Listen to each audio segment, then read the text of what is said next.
대전에서 오신 이윤경 님이십니다. 오늘 발표해 주실 제목은 좋은 만남이라는 제목으로 오늘 발표를 해주실 텐데 큰 박수 한번 부탁드립니다.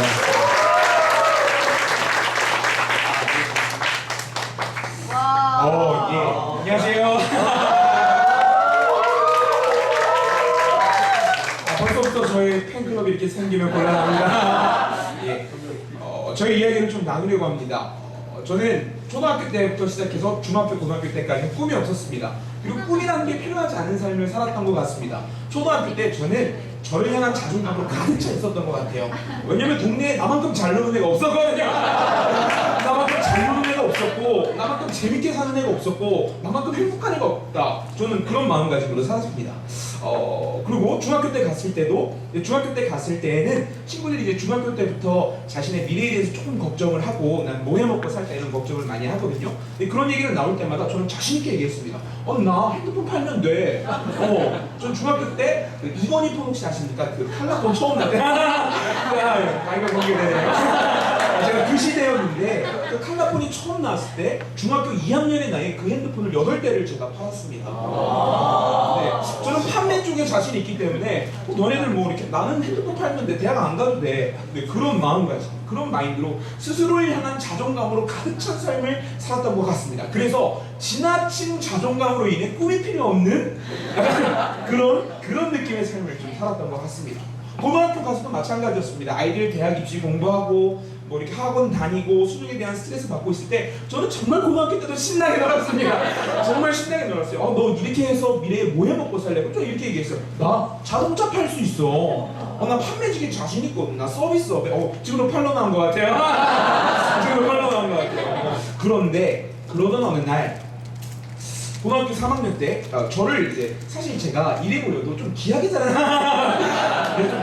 스타일이에요. 고성희 씨, 사항공파, 최다손 종종, 네, 대종손, 대장손, 3대 독자, 종가축 도련님.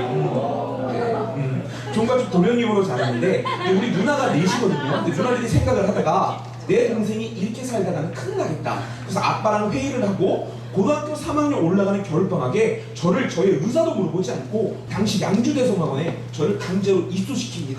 근데 거기는 기숙학원인데 약간 군대용 기숙학원이어서 아침 5시 반에 기상시키고 아침 운동하고 아침 먹고 2시까지 공부시키고 굉장히 그런 혹독한 환경 속으로 저희 아버지와 못된 누나들이 밀어넣었던 거예요. 네. 그 양주대성학원의 기숙학원에서 10주간 살면서 솔직히 말씀드리면 저는 공부를 단 한 번도 하지 않았습니다. 저는 거기서도 잘 놀았어요. 거기 원래 밖으로 못 나가는 건데 크리스찬들이 착하다는 걸 알고 부원장님 그 매점창에 가서 원장님 핸드폰 빌려서 치킨 시켜 먹고 그랬습니다. 담벼락으로 치킨 받아먹고. 거기서도 굉장히 잘 놀고 10주 동안 내가 무엇을 했느냐 했을 때 저는 인맥을 쌓아놓고 왔지. 그 친구들 아직까지 연락하거든요. 인맥을 쌓아놓고 왔지 공부를 하고 온 것은 아니었습니다. 그렇게 고등학교 시절을 보낼 때 제일 친한 친구들이 그동안 이제 피아노를 쳐왔던 친구고 노래를 해왔던 친구고 실용음악이라는 그런 전공을 준비하는 친구들이 가장 친한 친구들이었습니다. 근데 그 친구들이랑 자연스럽게 어울리다 보니까 나도 노래가 하고 싶은 거예요. 네. 그래서 제가 집에 가서 엄마한테 자랑스럽게 얘기했습니다. 아주 자신감 있게 얘기했습니다. 엄마, 나 가수 할래. 텔레비에 나오는 쟤네들처럼 엄마, 나 가수 할 거야. 이 몸매, 이 얼굴에. 이 몸매, 이 얼굴에 가수를 한다고 했을 때 우리 어머니께서는 저를 지지하고 밀어주셨어요. 포기하신 건 아닐 거예요. 이건 아닐 거예요. 이런 느낌이 아니었던 것 같아요. 네. 그래서 고등학교 3학년은 실용음악을 준비하겠다는 핑계로 학교를 빠지면서 제 멋대로, 제 마음대로 사는 고등학교 시절을 보냈던 것 같습니다. 그때 학교를 같이 빠졌던 친구들, 이윤태, 최만섭. 혼자 부끄러울 수는 없잖아요. 혼자 부끄러울 수는 없어. 같이 부끄러워야지. 친구인데 같이 부끄러워야지. 네.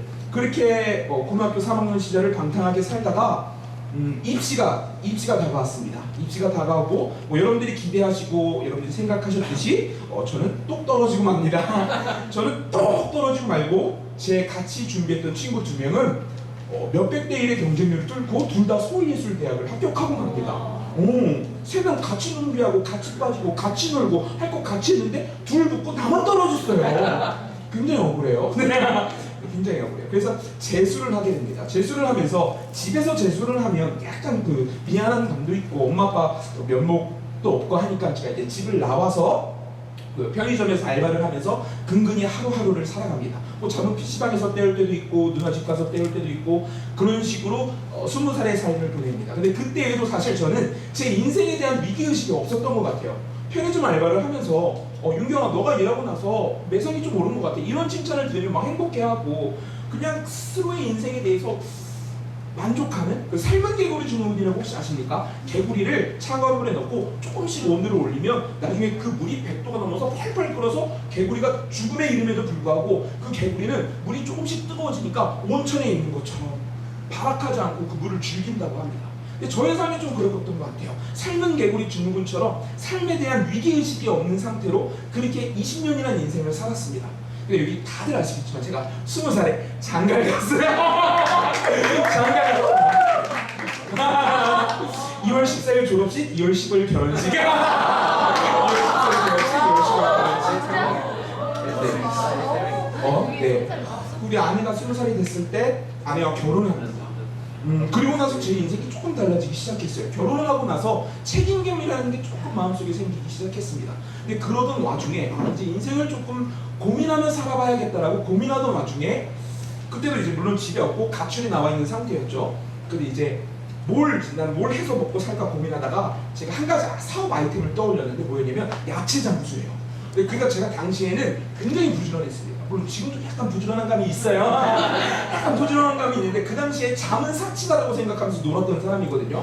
그래서 생각한 것이 무엇이냐면 내가 새벽 4시에 일어나니까 4시에 일어나서 1톤짜리 포터를 타고 강원도에 가서 고랭지에서 내가 직접 배추를 보고 따는 거예요. 제가 파주 출신이어가지고 또 야채 잘 고르거든요. 제가 실한 배추를 따가지고 1톤 포터에 실어서 강남에 가서 정장을 입고 팔아야겠다. 오빠네 총각 가게, 오빠네 야채 가게. 괜찮죠 사업 아이템. 그걸 하려고 이제 그동안 알바에서 모았던 돈 그리고 엄마 마이너스 통장 엄마 마이너스 통장을 들고 기차를 타고 천안 중고차 매장을 향해 갔습니다. 천안에 가서 중고차 매장을 갔는데 그 중고차 매장이 닫힌 거예요. 그래서 큰일 났다. 중고차를 살 수가 없구나. 그래서 발걸음을 디뎌하고 인사동에 가서 그 당시에 그 월드 베이스볼 클래식 그 결승전 하던 날이었어요. 그래서 인사동 가서 응원해야겠다. 인사동 가서 방을 얻고 거기서 야구를 열심히 응원하고 있었던 그런 시절이 있었습니다. 마음의 책임의식은 있는데 고민은 조금씩 하는데 그게 실천으로 이루어지지 않는, 또 실천을 할지라도 약간 내가 해야 되는 20대로서 고민하기에 약간 이른감이 있는 그러한 삶을 살았던 것입니다. 근데 인사동에서 제가 야구 실컷 응원하고 잠이 들었는데 아침에 일은 한 새벽 3시쯤 그때 이제 작은 누나로부터 둘째 누나로부터 또 부주전자가 많이 떠온 걸 핸드폰을 통해 확인했습니다. 그래서 아침에 일어나서 이제 내가 가출한 지 6개월이 됐는데 이제 날 찾는구나. 이제 아빠가 날 좀 찾았나 보다 그런 생각으로 이제 누나한테 전화를 해서 무슨 일로 전화했어? 이렇게 얘기를 해봤더니 누나가 믿기지 않는 이야기를 했는데 아버지께서 하반신이 움직이지 않는다는, 아버지께서 지금 거동이 불편한 상태에 있으니 네가 와서 아빠를 모시고 병원에 가야겠다라는 그런 이야기를 전해주었습니다. 그래서 정말 믿기지 않는 소식이지만 그래도 약간 믿기지 않는 그런 마음을 가지고 얼른 버스를 타고 집에 갔는데 누나의 말이 맞았습니다. 아버지께서는 이제 암이 척추로 전이가 돼서 신경을 눌러서 하반신을 움직이실 수 없는 상태가 되셨던 겁니다. 결혼은 했고 아내의 뱃속에 나의 소중한 이세가 들어있고 나를 지지해주고 나를 사랑해주는 아버지가 아파하는 상태고요. 근데 그 아버지가 나한테 바라는 건 대학에 들어가는 거고, 당시에 저의 상황은 그러했습니다. 그래서 아버지를 병원에 모셔드리고 3개월 동안 아버지 병수발을 하면서 참 많은 이야기를 나눴습니다. 사실 우리 누나들이 4명이 다 대학을 안 갔어요. 다 4명이 대학을 안 가고 취업을 했어요.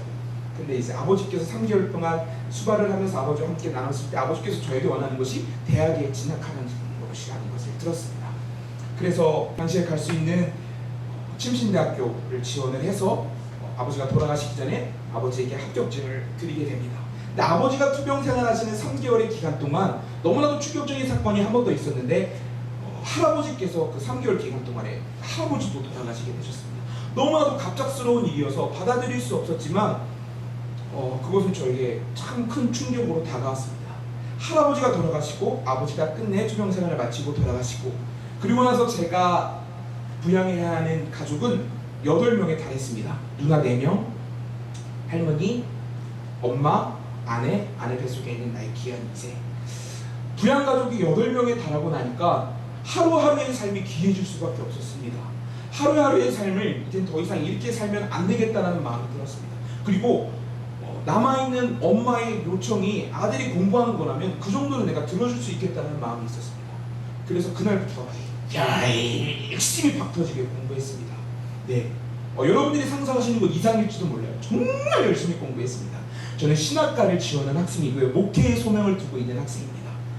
성경을 2주에 1독씩 했고요. 하루에 평균 독서를 1번 혹은 2번을 했습니다. 저는 그 시절을 폐간수련이라고 얘기하거든요. 폐간수련을 약 1년 동안 했습니다. 정말 열심히 공부했습니다.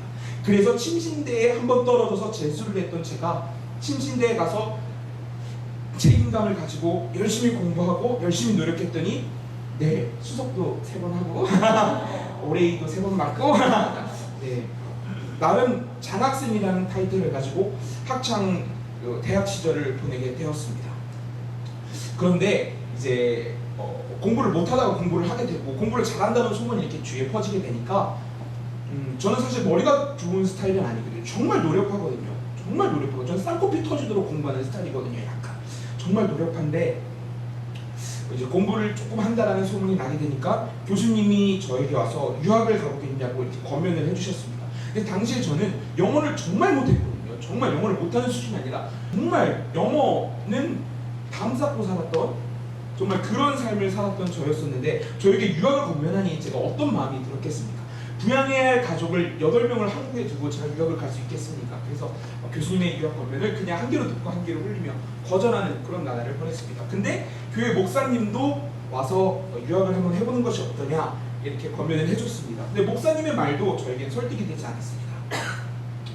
그렇게 이제 살아가고 있었는데 학교에서 공부는 열심히 하지 유학이라는 것은 전혀 꿈도 꾸지 못한, 그리고 그 유학이라는 것을 꿈도 꾸지 못하는 이유가 단순히 영어 때문에 유학을 꿈꾸지 못하는 영어라는 벽이 너무나도 높게 보여서 네, 그 많은 사람들이 나를 향해 기대하고 있음에도 불구하고 그 기대에 부응하지 못하는 약간 그런 어떻게 보면 찌질이 같은 모습으로 삶을 살았습니다. 근데 학교에서 진수학원과 MOU를 맺은 거예요. MOU를 맺고 학교에서 몇 명을 선발해서 필리핀을 보내준다라는 그런 공고가 뜨는 걸 확인했습니다. 그런데 그 필리핀을 보내주는 그 몇 명의 장학생을 뽑는데 영어 시험을 통해 그 장학생을 뽑는다고 하는 겁니다. 정말 네, 제가 지원을 했을까요? 안 했을까요? 안 했죠. 영어를 뽑는데 어떻게 지원해요? 영어 못하는데. 당시에 저는 소문자 Q와 P를 구분할 수가 없었어요. 그래서 쾌수천을 패스천 막 이렇게 읽고 네, 아예 읽는 것조차 못하는 그런 영어 실력을 가지고 영어 시험으로 장학생을 보내준다고 하는데 감히 어떻게 지원할 수 있겠습니까? 근데 저와 같은 고민을 가집니다. 저뿐만 아니라 저희 학교 학생들 모두였던 것 같습니다. 교수님이 채플 시간에 이야기하시는데 한 명도 지원하지 않았다는 영어 시험으로 장학생을 선발하다 보니까 한 명도 지원하지 않았다는, 그렇기 때문에 선착순으로 뽑겠다. 선착순으로 뽑겠다. 선착순으로 교수님 앞으로 19명 딱 쓰면 그 사람들 필리핀 보내주겠다. 교수님이, 교회사 교수님이 정말 저에게 은인이시죠. 그렇게 이야기를 하신 겁니다. 근데 제가 약간 여러분 보시면 알겠지만 내성적이고 약간 소심하고 나서는 거 좀 싫어하고 목소리 작고 약간 그런 스타일이거든요. 근데 이제 채플 끝나고 교수님 앞으로 이제 딱 오는 사람들 필리핀 보내주겠다 하는 내성적임에도 불구하고 거짓말 그만 쳐야지 제일 먼저 나갔습니다. 채플 끝나기도 전에, 축도하기도 전에 교수님 앞에 서 있었어요. 왜 그랬는지는 잘 모르겠어요. 저는 크리스찬이기 때문에 이렇게 말하고 싶어요. 하나님의 섭리구나. 필리핀 갈 생각도 없던 나를 그 순간 감동시켜서 그 걸음으로 인도하셨던 건 하나님의 섭리구나. 크리스찬이기 때문에 이렇게 얘기하고 싶습니다. 그러니까 가장 앞에 섰어요. 교수님이 윤병이 갔습니다. 필리핀 처음에 가면 레벨 테스트라는 걸 하거든요. 근데 이제 레벨 테스트 할 때 그 마메진이라고 정혜진 센터장님이 이렇게 보면 되게 이제 이렇게 뭐라고 표현해야 되죠? 그 엘레강스한 느낌 좀 가지고 계시고 굉장히 친절하실 것 같고 이렇게 잘 대해주실 것 같은데 레벨 테스트 할 때 눈빛이 변하세요. 막 하이에나 느낌 좀 나고 막 백상아리 느낌 좀 나요. 막 잡아먹을 것처럼 영어로 막 말을 막 나온 느낌 좀 나요. 영어를 막 하시는 거예요. 근데 제가 Q와 P조차 구분하지 못하는데 막 읽어보라고 하고 자기가 물어본 거 대답하라고 하고 제가 할 말이 없는 거예요. 그래서 막 God, me, I want God 뭐 이상한 헛소리를 했어요. 근데 물어본 것과는 전혀 다르게 필리핀은 레벨을 6로 나누는데요. 레벨 1은 그 파닉스를 배우더라고요. 어떻게 읽는지를. 근데 제가 레벨 틀렸어요. 어떻게 문장을 읽어야 하는지, 주어와 동사는 무엇인지 그런 것들을 처음에 배웠습니다. 근데 그런 것들을 배우는 게 재밌는 거예요. 높기만 했던 영어가 비록 낮은 수준이었지만 그냥 할만하다는 마음이 들었습니다. 필리핀에서 한 달이라는 시간이 길지 않았습니다. 근데 너무나 꿈만 같은 시간이었습니다. 한 달 동안 영어 공부하는데 이렇게 재밌게 영어 공부를 할 수 있을까? 이런 마음을 가지고 공부했습니다. 물론 저는 그곳을 맛있는 맛집을 많이 다니기도 했죠. 맛집 탐방 열심히 다녔어요. 네. 그리고 나서 필리핀 센터에서 귀국하고 난 후에 학교에서는 또 그냥 이렇게 필리핀 센터로 끝나는 게 아니라 국내 어학연수 장학생을 선발해가지고 진수 어학원 학원비를 5달 동안 학원에서 학교에서 지원해준다는 공고를 또 한 거예요. 게다가 책도 준다. 할까요 안 할까요? 해야죠. 이번에는 해야죠. 필리핀 센터 가봤으니까 느낌을 아니까 해야죠. 얼른 그거 지원해서 5달 동안 정말 열심히 공부했습니다. 진수 선생님이 말씀하시는 거 다 했어요. 저는 다 했다라고 자신할 수 있어요. 네, 테드 받고요. 미드 열심히 받고요. 원서는 정말 많이 읽었어요. 원서는 그 다락원에서 나오는 1번부터 70몇 번까지 있는 원서 그거 정말 많이 읽었습니다. 원서 많이 읽고 리딩 큐터 많이 읽고 정말 열심히 선생님이 시키는 대로만 했더니 좋은 영어 점수를 결국에는 갖게 되었습니다. 근데 그것이 저에게 있어서는 정말 기적 같은 일이었습니다. 레벨 2에 어떻게 읽어야 하는지를 Q와 P를 구분하지 못해서 레벨 테스트 당시에 정말 당황만 했던 저가 어느 순간 선생님이 시키는 대로 5개월, 6개월, 7개월 그렇게 영어 공부를 했더니 토익 문제 같은 경우에는 그냥 풀 수 있고 제가 지금 대전에서 드림이로 일하고 있는데 수강생들이 모르는 거 와서 물어봤을 때 대답 못 해준 건 사실 없어요. 수강생들 듣고 있나? 네, 지금까지 대답 못 해줬던 거 없는 것 같습니다. 그것이 저의 인생에 있어서는 참 좋은 만남이었습니다. 그래서 저는 멀리 사람들의 수많은 기대 속에서 나에게 맞지 않는 거라고 생각했던 유학을 선생님과의 좋은 만남을 통해 꿈꾸게 되었고 준비하게 되었고 그리고 제가 원하는 학교에는 지금 80점 정도의 점수를 원하고 있는데 지금 토플에서 80점 정도는 이렇게 받아낸 상태입니다. 네. 그런데요 여러분 여기서부터가 중요해요. 저에게는 꿈이 있습니다. 비록 공부에서 80점 정도는 나왔지만 정말 80점뿐만 아니라 100점, 110점, 120점까지 할 수 있을 것 같은 자신감이 마음속에 막 들었던 거예요. 네. 그래서 80점이 아니라 100점이면 아이비리그를 노릴 수도 있거든요. 영포자, 영포자라고 표현하기도 아깝습니다. 영알못, 영어 알지도 못했던 제가 영알못이었던 제가 선생님과의 좋은 만남을 통해 선생님이 시키는 대로만 그대로 약속 따라 움직였더니 100점이라는 점수를 지금 아직 나온 건 아니지만 바라보게 되었습니다. 여러분 저는 다음 달에 필리핀을 들어갑니다. 필리핀을 들어가서 6개월 동안 공부하고 올 겁니다. 근데 제가 결혼했잖아요. 아내가 셋이에요.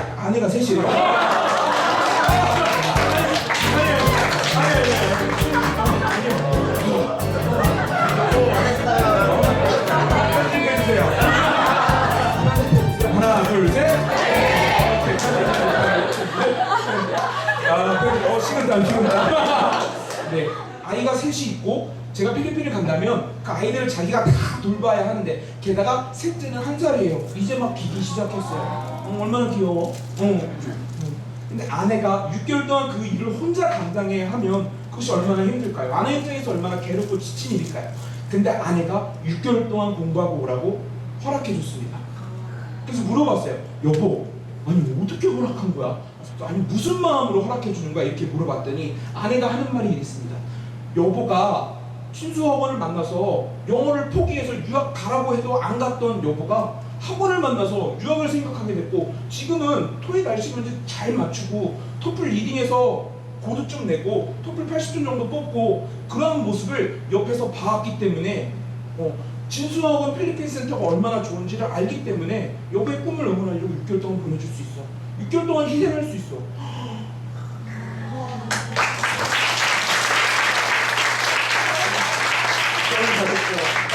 인정합니다. 네, 아내가 그렇게 허락해줬고 응원해줬습니다. 저는 그래서 8월 28일에 출국합니다. 6개월 동안 공부하고 올 거예요. 6개월 동안 박 터지게 할 겁니다. 박 터지게 해서 현지에서 태어나고 현지에서 살지 않았어도 노력으로, 좋은 만남으로, 좋은 스승을 가짐으로 남들이 정말 가질 수 없다라고 표현하는 그 100점의 토플 점수를 6개월 동안 뽑아오고 싶어요. 뽑아오고 싶어요. 네. 응원해주시고 격려해주시고 6개월 후에 다시금 귀한 소식으로 여러분들을 만났으면 좋겠습니다. 네, 마치도록 하겠습니다.